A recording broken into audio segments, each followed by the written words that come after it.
If you're a man over 60 and you've been told it's normal to wake up 3 or 4 times a night just to pee, I'm here to tell you that is a lie. It is not normal. It is not harmless. And the real reason it's happening might shock you. Because there's one simple habit, something you do every single day without even thinking, that is quietly inflaming your prostate, disrupting your sleep, and slowly eroding your quality of life. And yet, no one is warning you. Not your friends, not your family, and sadly, not even your doctor. I'm Dr. Elena, a physician and men's health specialist with over 30 years of experience treating prostate problems, erectile dysfunction, low testosterone, and everything that affects a man's vitality. I've helped thousands of men in their 60s, 70s, even 80s reclaim their strength, confidence, and independence. And today, I'm going to help you see. Most men think their prostate gets bigger just because they're getting older, but that's only half the truth. What if I told you that your age isn't the main problem? That this one overlooked daily behavior is triggering a silent inflammation that causes urgency, dribbling, and all those frustrating late-night bathroom trips. Stay with me because in the next few minutes, I'll reveal what that habit is, why it's so dangerous, and how to stop it naturally without medication or surgery. Before we begin, if you haven't subscribed yet, I encourage you to hit that button and turn on the bell so you never miss another prostate health tip made specifically for men over 60. And if this message speaks to you, type 1 in the comments. If not, type 0 so I know how to better serve you. Habit number 10, cutting back on water to avoid nighttime urination. I can't tell you how many times I've had men in their 60s, 70s, even early 80s sit in my office and proudly tell me they've started drinking less water in the evening so they won't have to get up and use the bathroom at night. And every time I gently shake my head and say, I know you mean well, but that habit may actually be making your symptoms worse. It sounds logical, right? Less water means less urine, fewer trips to the bathroom. But here's the part no one tells you. When you cut back on water too much, your urine becomes more concentrated. It turns darker, more acidic, and more irritating to your bladder. That irritation creates pressure against your already sensitive prostate. And the result? You may actually feel the need to urinate more frequently, not less. When the bladder is constantly exposed to concentrated urine, it becomes agitated and overactive. It sends premature signals to empty, even when it's only half full.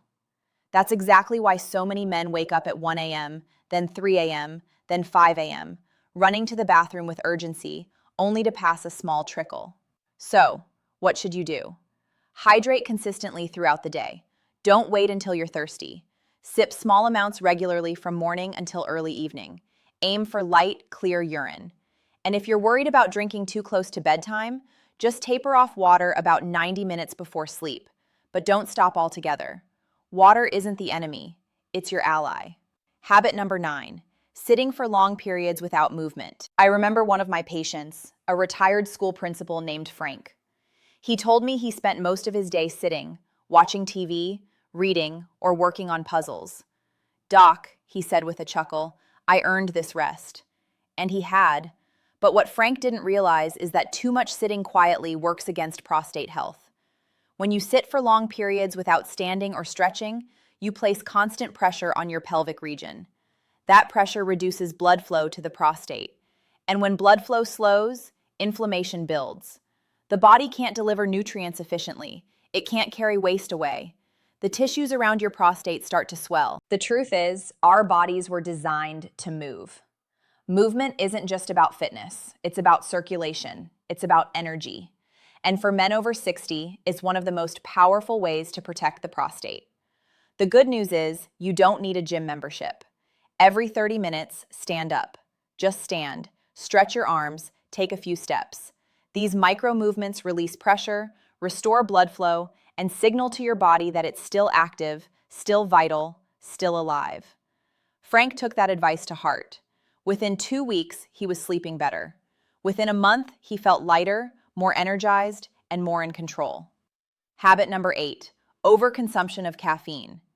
I'll be honest with you, this one hits close to home. I love the smell of fresh coffee in the morning. That first warm sip can feel like a small gift. But here's what I've learned after decades of treating prostate issues. Too much caffeine can quietly wreak havoc on your bladder and your prostate. Caffeine is a stimulant, It doesn't just wake up your brain, it wakes up your entire urinary system. It increases urine production and stimulates the bladder muscles, often leading to more frequent urges to go. For someone over 60 whose prostate may already be slightly enlarged, that extra stimulation can push things over the edge. One of my patients, Gary, had been drinking coffee in the morning, iced tea in the afternoon, and sometimes a cola in the evening. When I asked him to cut back and switch to herbal or decaf alternatives after his morning coffee, he hesitated. Within 10 days, he noticed he wasn't waking up as much at night.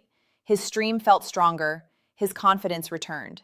I'm not saying you have to give it up entirely, but moderation matters. That single cup in the morning, enjoy it, but consider stopping there. Habit number 7, eating processed and spicy foods regularly. I had a patient named Bill, 68 years old, who came to me frustrated. When I asked him to walk me through his daily diet, he paused, then laughed. Well, breakfast is usually bacon and eggs. Lunch might be a sandwich with deli meat, and I can't give up my spicy chili at dinner. What many men don't realize is that food isn't just fuel, it's also information. Everything you eat sends a message to your body, and highly processed foods like bacon, sausages, frozen meals, and packaged snacks are sending the wrong message to your prostate. These foods are loaded with chemicals, unhealthy fats, and artificial preservatives that increase inflammation throughout the body. But it's not just processed foods. Spicy foods, especially hot peppers, chili powders, and sauces, can directly irritate the bladder and pelvic nerves. And when those nerves are overstimulated, it can feel like your bladder's full, even when it's not. When Bill swapped his usual meals for more whole foods like grilled chicken, leafy greens, avocado, and berries, he didn't just feel better physically. He told me, "I feel more like myself, clearer, stronger, more in control." Habit number 6, holding your urine for too long. It always surprises me how many men brush this off as no big deal. I was stuck in traffic or the game was on. But as a doctor who has spent over 3 decades treating men's health issues, I can tell you this seemingly small habit of holding in your urine is one of the most underestimated causes of prostate trouble I see. Every time you resist the urge to go, your bladder stretches beyond what it should. That constant stretching creates downward pressure directly onto your prostate. And your prostate, especially after age 60, isn't built to handle that kind of pressure repeatedly. Over time, that pressure irritates the delicate tissues, causes swelling, and can even create tiny injuries to the nerves and muscles that help you urinate properly. And there's more. When you delay urination too often, your bladder may not empty completely, leaving behind small amounts of urine. That stagnant urine becomes a breeding ground for bacteria, leading to infections, which only further inflame the prostate. So, here's what I tell every man now. When your body says go, go. Don't wait. Don't hold it. Listening to your body isn't weakness, it's wisdom. Habit number 5, smoking or even being around smoke. I'll never forget a man named Walter who came into my office a few years ago. He was 72 and had worked construction most of his life. He looked me in the eye and said, "Doc, I quit smoking 10 years ago, but my prostate's still giving me hell." When I asked if he was ever around other smokers, he paused and nodded. Every Friday night poker game, my buddies light up like it's 1975. What Walter didn't realize is that the prostate is incredibly sensitive to environmental toxins, and cigarette smoke, whether you're inhaling it yourself or just breathing it in secondhand, is one of the most damaging exposures you can face. Each cigarette releases thousands of chemicals, many of which restrict blood flow, decrease oxygen levels, and trigger chronic inflammation throughout the body. That includes your prostate. Over time, these chemicals interfere with the gland's ability to heal and regenerate. And if you're over 60, your ability to detox from that damage naturally has already slowed. Long-term exposure to cigarette smoke doesn't just worsen benign prostate enlargement. It can increase your risk of developing more serious conditions, including prostate cancer. Walter took it seriously. He stopped going to the poker games in person and switched to hosting them at his house, smoke-free. Within weeks, his sleep improved. His nighttime urgency eased. His energy returned. Habit number 4, skipping yearly prostate checkups. Not long ago, I sat across from a man named Henry. He was 66, well-dressed, polite, and clearly uncomfortable. He had been dealing with frequent urination, low energy, and a lingering ache in his lower abdomen for over a year. But this was his first time seeing a urologist. When I asked him why he waited so long, he shrugged and said, "I didn't want to know." Henry isn't alone. A lot of men avoid doctor visits until they can't ignore the symptoms anymore. And I get it. There's fear, there's pride, sometimes there's embarrassment. But here's what I always say. You take your car in for an oil change every few months, not because it's broken, but to keep it from breaking. Why should your body deserve any less care? The prostate is a tricky organ. When it starts to swell or act up, it often does so quietly. No pain, no obvious warning lights, just subtle changes. By the time it becomes obvious, the problem may already be advanced. But when caught early, many prostate issues can be managed with simple lifestyle changes and non-invasive treatments. That's why annual checkups are so important. A basic physical exam, a PSA blood test, and yes, sometimes a digital rectal exam can provide life-saving information. Habit number 3, eating too much red and processed meat. I remember a man named Joe, 70 years old, retired Navy, proud Texan. When we got to his diet, he chuckled and said, "Doc, I'm a steak guy. Always have been. Nothing beats a good ribeye." I smiled because I hear that a lot. But what most men don't know is that a diet heavy in red and processed meats can quietly fuel the very inflammation that's making their prostate problems worse. These meats are packed with saturated fats, preservatives, and chemicals that over time lead to chronic low-grade inflammation throughout the body. Beyond that, regular consumption of red and processed meat has been linked in multiple studies to a higher risk of developing more serious prostate conditions, including cancer. The food you eat every day is one of the most powerful tools you have. It can either fight inflammation or feed it. When I suggested Joe cut back to red meat just once or twice a week and experiment with lean proteins like chicken, fish, beans, and lentils, after a few weeks, he came back with a different tone. My stomach's calmer, I'm sleeping better, and I don't miss the meat as much as I thought I would. Habit number 2, belly fat and obesity. I had a patient once named Leonard. He was 64, soft-spoken, and always tried to keep a good sense of humor. He sat down in my office and said, "Doc, I know I've put on some weight around the middle, but how much harm can a belly really do?" I looked him in the eye and gently replied, "More than you think, Leonard, especially to your prostate. Excess belly fat isn't just extra weight. It's a metabolically active tissue that sends powerful hormonal and inflammatory signals throughout your body. This kind of fat converts your valuable testosterone into estrogen, which can directly contribute to the growth of prostate tissue. And as estrogen increases and testosterone falls, the prostate begins to enlarge. But it doesn't stop there. Belly fat also produces chemicals that promote inflammation, strain your cardiovascular system, and make it harder for your body to regulate blood sugar and blood flow. The good news is that you don't need to lose 30 or 40 pounds to see results.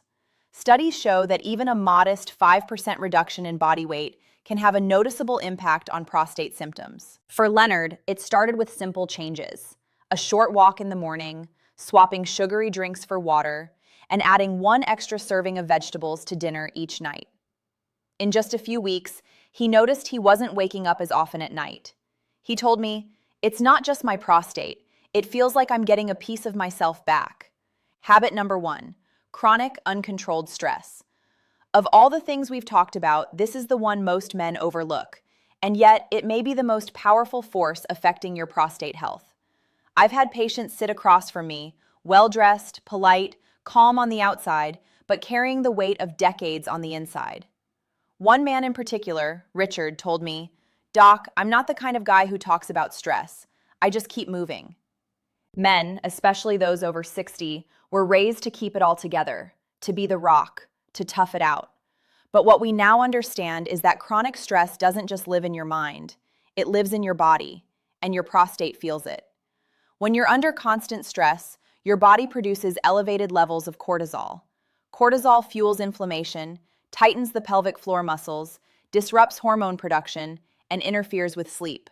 Over time, it lowers your testosterone and increases your sensitivity to pain and pressure in the pelvic region. Richard eventually opened up about the pressure he felt worrying about his family, his finances, his purpose now that he'd retired. And that's when we began to rebuild, not with medication, but with intention. 10 minutes a day of deep breathing, a walk at sunrise, journaling once a week, connecting with friends, and perhaps most importantly, giving himself permission to rest without guilt. Within weeks, his symptoms began to ease.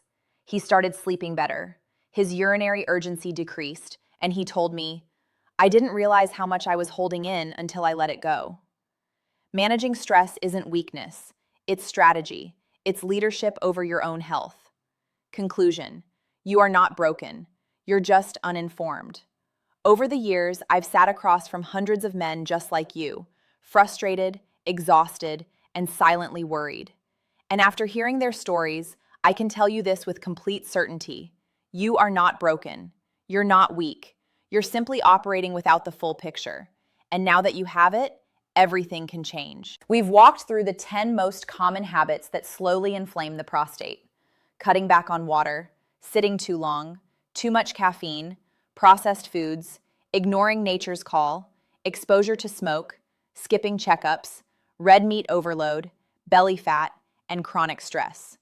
Each of these might seem small in isolation, but when stacked together day after day, they quietly create the perfect environment for your prostate to swell. But here's the part I want you to hear louder than anything else.